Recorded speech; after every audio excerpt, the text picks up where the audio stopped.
still the same. There's a lullaby of suffering and a paradox to play. But it's written in the scriptures, and it's not some model claim. You want it darker, we kill the flame.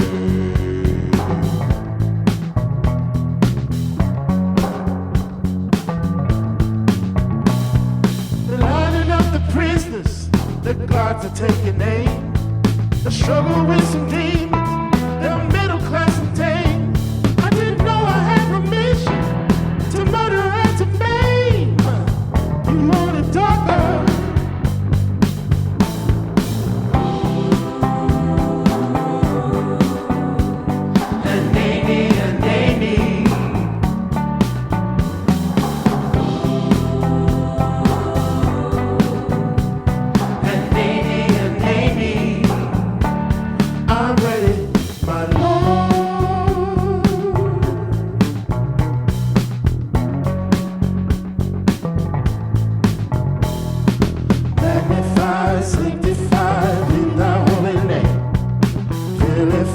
crucified in the human frame. A million candles burning for a love that never came. You want it darker, we kill the flame. Yeah, yeah, yeah. If you are the dealer, then let me out the game. If you are the healer, I'm broken and lame. If thine is the glory, then mine must be the shame. You want the darker,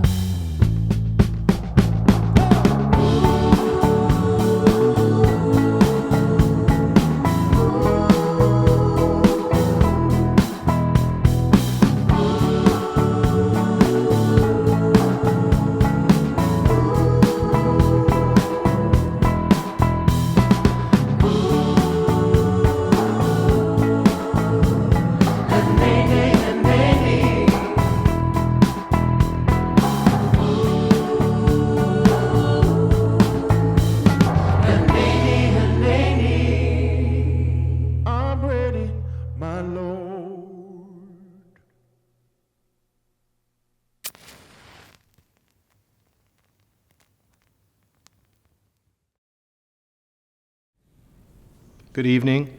Welcome to Good Shepherd, New York. My name is Michael Radzina, and I'm one of the pastors here. This evening, we reflect upon one of the most sacred and terrifying mysteries of our faith, what's often called the Paschal mystery, or the mystery of Christ's crucifixion. For much of the church's history, we've looked at this event and interpreted it through the lens of our ego or our empires, projecting onto God some version of ourselves. But this evening, as we watch this story of Jesus' crucifixion unfold and we dwell upon it through music and through poetry, let us consider afresh what we see in the life and death and resurrection of Jesus. What kind of God are we dealing with here? Is this an angry God who needs blood to be appeased? Or is this a loving God showing us what love looks like in a world of violence and death? What if this evening we're not looking at sinners in the hands of an angry God, but we're watching a loving God in the hands of angry sinners? Welcome to Good Friday. Now the Passover and the festival of unleavened bread were only 2 days away, and the chief priests and the teachers of the law were scheming to arrest Jesus secretly and kill him. But not during the festival, they said, or the people may riot. While he was in Bethany, reclining at the table in the home of Simon the leper, a woman came with an alabaster jar of very expensive perfume made of pure nard. She broke the jar and poured the perfume on his head. Some of those present were saying indignantly to one another, "Why this waste of perfume? It could have been sold for more than a year's wages and the money given to the poor." And they rebuked her harshly. "Leave her alone," said Jesus. "Why are you bothering her? She has done a beautiful thing to me. The poor you will always have with you, and you can help them anytime you want, but you will not always have me. She did what she could. She poured perfume on my body beforehand to prepare for my burial. Truly, I tell you, wherever the gospel is preached throughout the world, what she has done will also be told in memory of her." Then Judas Iscariot, one of the 12, went to the chief priests to betray Jesus to them. They were delighted to hear this and promised to give him money. So he watched for an opportunity to hand him over. God showed love for us in this: Christ died for us.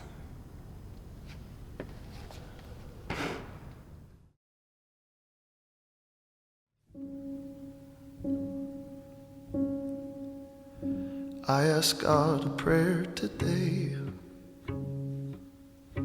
looking for an answer, knowing war is raging on, Christians killing brothers. God, why don't you intervene and help those who are suffering? I hear silence. I asked God a prayer today, crying out for mercy. A little child holding on, sickness overtaking. Please, Lord, won't you intervene? Help the child suffering. I hear silence. What will you do?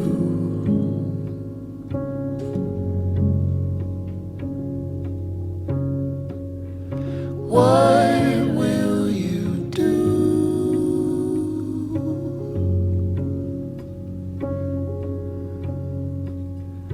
I ask God a prayer today, though I'm tired praying. How can I still pray to God while this world is burning?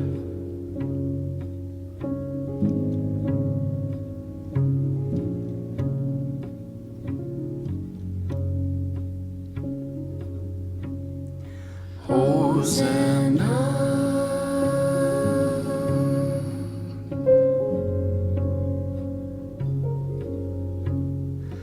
Hosanna,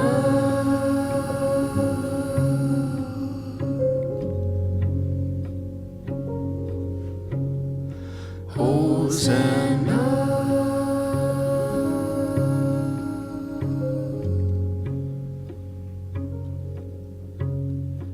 I hear silence.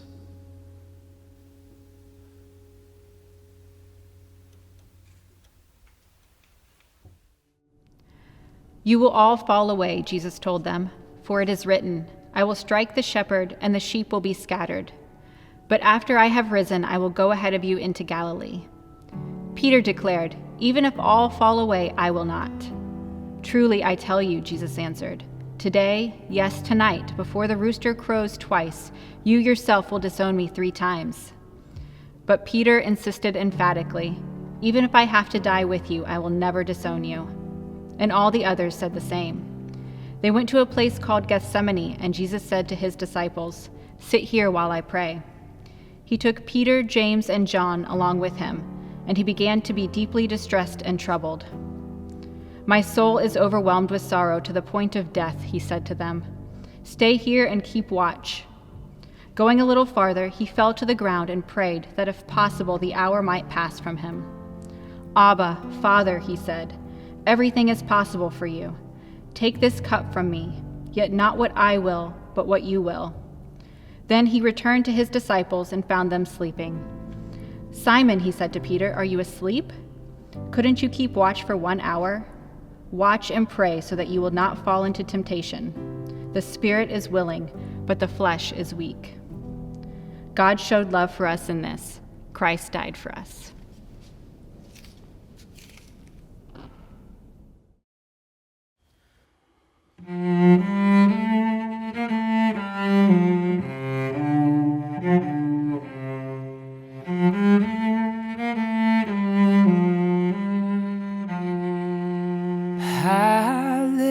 Hallelujah to Jesus, who died on the tree to raise up his ladder of mercy for me. Press onward, climb upward, the top is in view. There's a crown of bright glory waiting for you. As Jacob was traveling, was weary one day, his head on a stone for a pillow did lay. A vision appeared of a ladder so high it stood on the earth while the top reached the sky.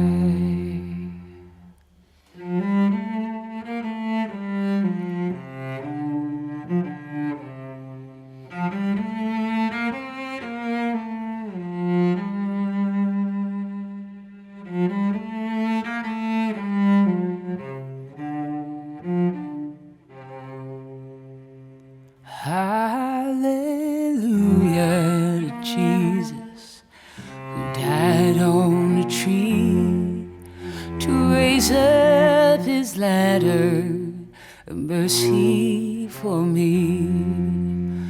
Press onward, climb upward, the top is in view. There's a crown of bright glory waiting for you.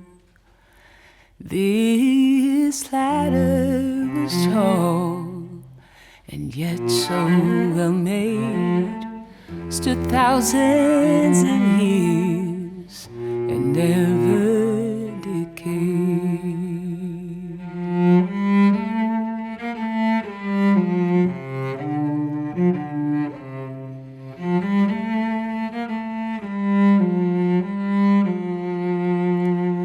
High winds from the heavens, they reeled and they rocked, but the angels they guarded from the bottom to the top. Hallelujah to Jesus, who died on a tree to raise up his ladder of mercy for me. Press onward, climb upward, the top is in view. There's a crown of bright glory waiting for you.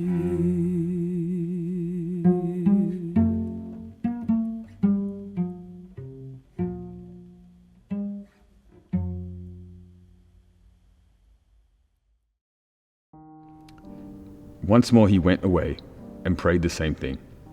When he came back, he again found them sleeping, because their eyes were heavy. They did not know what to say to him. Returning the third time, he said to them, "Are you still sleeping and resting? Enough! The hour has come. Look, the Son of Man is delivered into the hands of sinners. Rise, let us go. Here comes my betrayer." Just as he was speaking, Judas, one of the 12, appeared. With him was a crowd armed with swords and clubs, sent from the chief priests, the teachers of the law, and the elders. Now the betrayer had arranged a signal with them. The one I kiss is the man. Arrest him and lead him away under guard. Going at once to Jesus, Judas said, "Rabbi," and kissed him. The man seized Jesus and arrested him. Then one of those standing near drew his sword and struck the servant of the high priest, cutting off his ear. "Am I leading a rebellion?" said Jesus. "And you have come out with swords and clubs to capture me? Every day I was with you, teaching in the temple courts, and you did not arrest me. But the scriptures must be fulfilled." Then everyone deserted him and fled. God showed love for us in this: Christ died for us.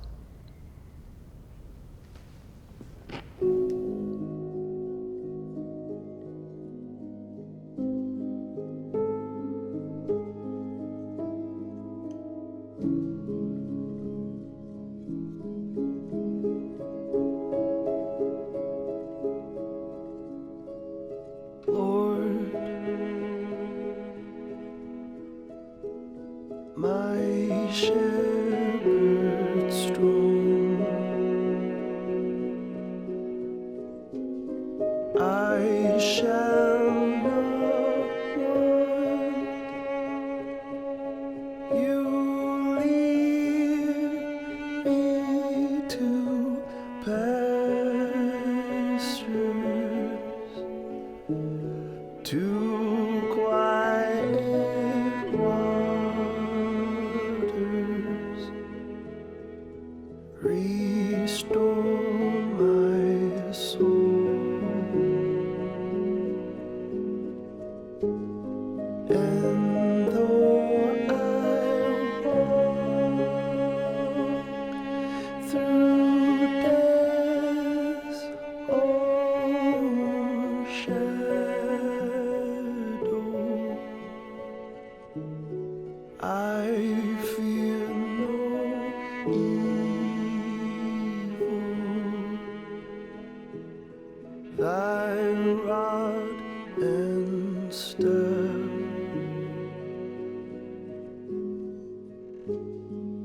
they comfort me.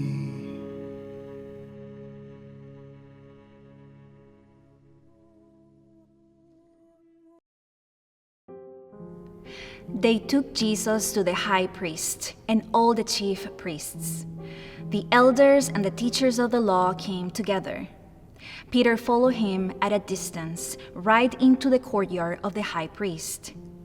There he sat with the guards and warmed himself at the fire. The chief priests and the whole Sanhedrin were looking for evidence against Jesus so that they could put him to death. But they did not find any. Many testified falsely against him, but their statements did not agree. Then some stood up and gave this false testimony against him. We heard him say, "I will destroy this temple made with human hands, and in 3 days will build another, not made with hands." Yet even then their testimony did not agree. Then the high priest stood up before them and asked Jesus, "Are you not going to answer? What is this testimony that these men are bringing against you?" But Jesus remained silent and gave no answer. Again, the high priest asked him, "Are you the Messiah, the Son of the Blessed One?" "I am," said Jesus. "And you will see the Son of Man sitting at the right hand of the Mighty One and coming on the clouds of heaven." The high priest tore his clothes. "Why do we need any more witnesses?" he asked. "You have heard the blasphemy. What do you think?" They all condemned him as worthy of death. Then some began to spit at him. They blindfolded him, struck him with their fists, and said, "Prophesy." And the guards took him and beat him. God showed love for us in this: Christ died for us.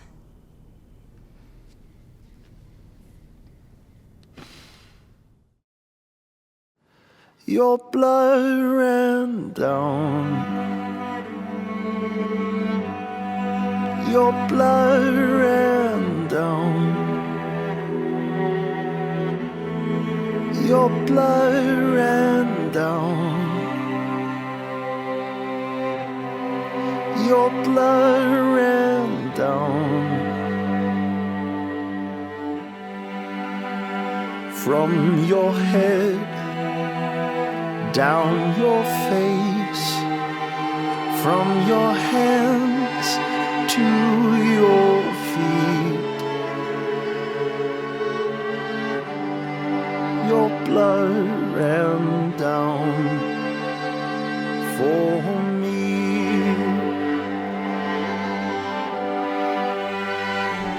From your head down your face, from your hands to your feet. Your blood ran down. Your blood ran down. Your blood ran down for me.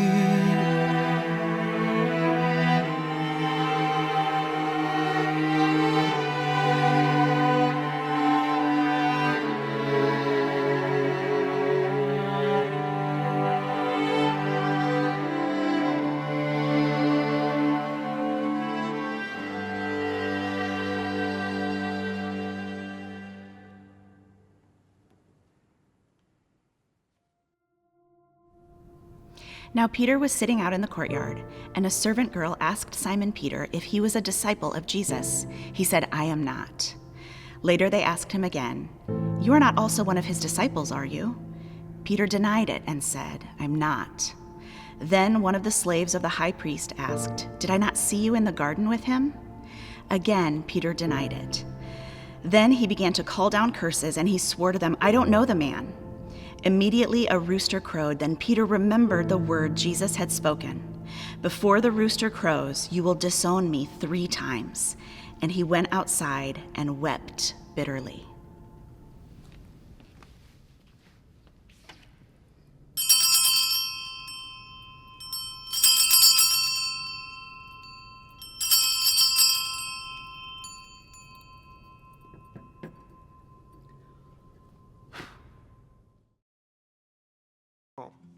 Two, 1, 2.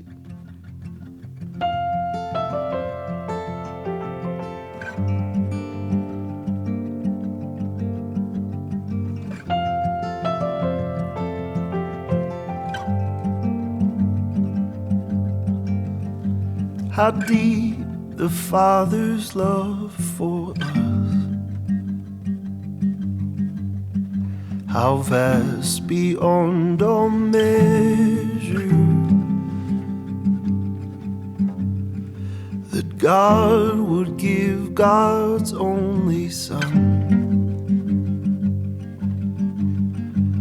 For children are God's treasure. How deep the pain of searing loss, does his mother turn her face away, as wounds which mar her broken son bring humanity to glory.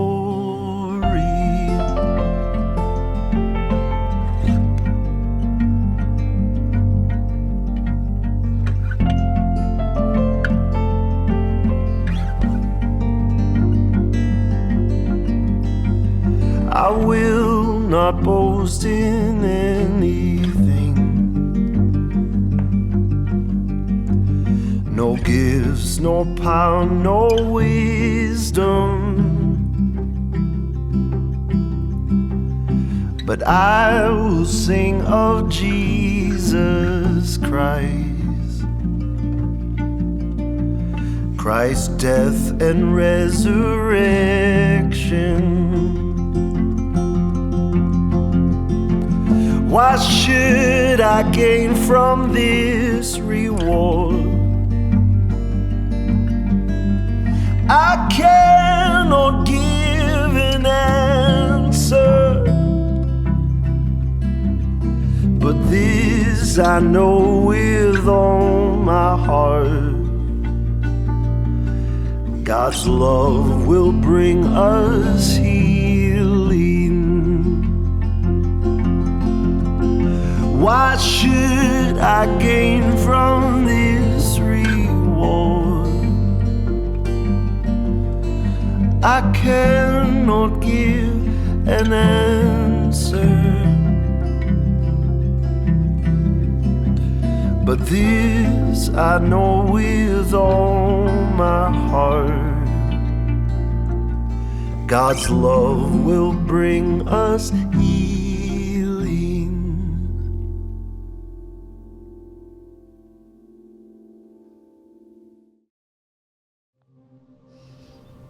But the chief priest and the elders persuaded the crowd to ask for Barabbas and to have Jesus executed. "Which of the two do you want me to release to you?" asked the governor. "Barabbas," they answered. "What shall I do then with Jesus, who is called the Messiah?" Pilate asked. They all answered, "Crucify him." "Why? What crime has he committed?" asked Pilate. But they shouted all the louder, "Crucify him." When Pilate saw that he was getting nowhere, but that instead an uproar was starting, he took water and washed his hands in front of the crowd. "I am innocent of this man's blood," he said. "It is your responsibility." All the people answered, "His blood is on us and on our children." Then he released Barabbas to them, but he had Jesus flogged and handed him over to be crucified. Then the governor's soldiers took Jesus into the praetorium and gathered the whole company of soldiers around him. They stripped him and put a scarlet robe on him, and then twisted together a crown of thorns and set it on his head. They put a staff in his right hand. Then they knelt in front of him and mocked him. "Hail, King of the Jews," they said. They spit on him and took the staff and struck him on the head again and again. And after they had mocked him, they took off the robe and put his own clothes on him. Then they led him away to crucify him. God showed love for us in this: Christ died for us.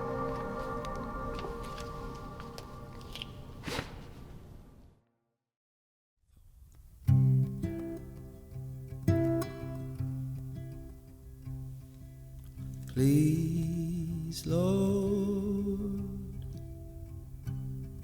remember me when you walk in paradise.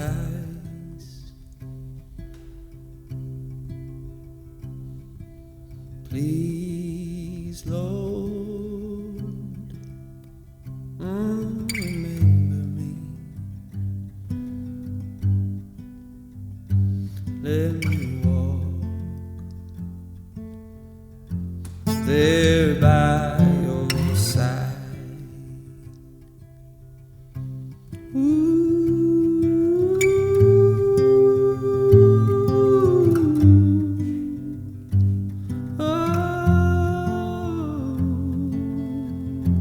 Let me walk there by your side.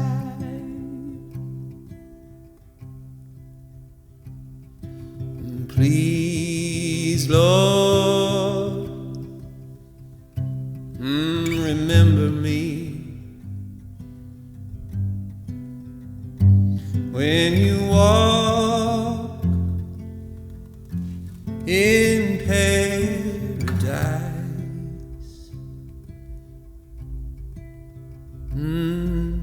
Please, Lord, remember me. Let me walk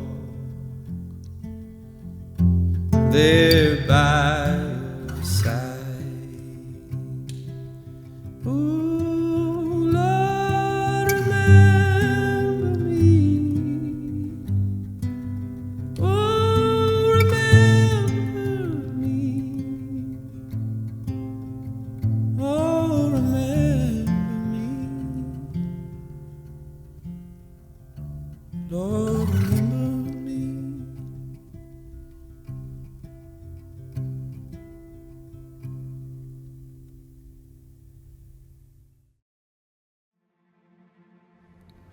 A certain man from Cyrene, Simon, the father of Alexander and Rufus, was passing by on his way in from the country, and they forced him to carry the cross. They brought Jesus to the place called Golgotha, which means the place of the skull. Then they offered him wine mixed with myrrh, but he did not take it, and they crucified him. Dividing up his clothes, they cast lots to see what each would get. It was 9 a.m. when they crucified him. The written notice of the charge against him read, "The King of the Jews." They crucified 2 rebels with him, one on his right and one on his left. Those who passed by hurled insults at him, shaking their heads and saying, "So, you who are going to destroy the temple and build it in 3 days, come down from the cross and save yourself." In the same way, the chief priests and the teachers of the law mocked him among themselves. "He saved others," they said, "but he can't save himself. Let this Messiah, this King of Israel, come down now from the cross, that we may see and believe." Those crucified with him also heaped insults on him. At noon, darkness came over the whole land until 3 p.m, and at 3 p.m, Jesus cried out in a loud voice, my God, why have you forsaken me?" When some of those standing near heard this, they said, "Listen, he's calling Elijah." Someone ran, filled a sponge with wine vinegar, put it on a staff, and offered it to Jesus to drink. "Now, leave him alone. Let's see if Elijah comes to take him down," he said. With a loud cry, Jesus breathed his last breath.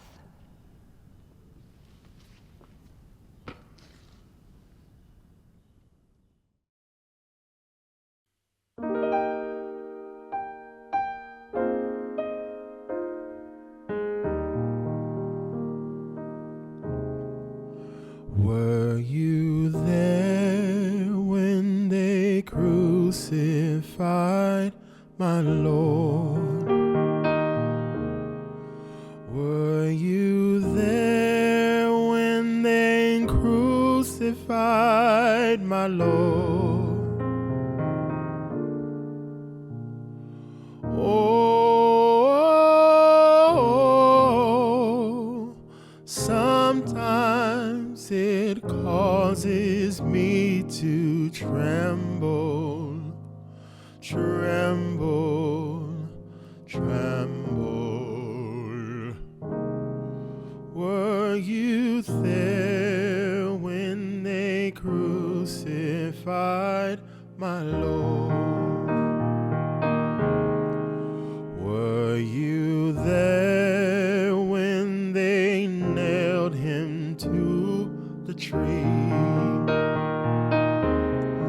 Were you there when they nailed him to the tree?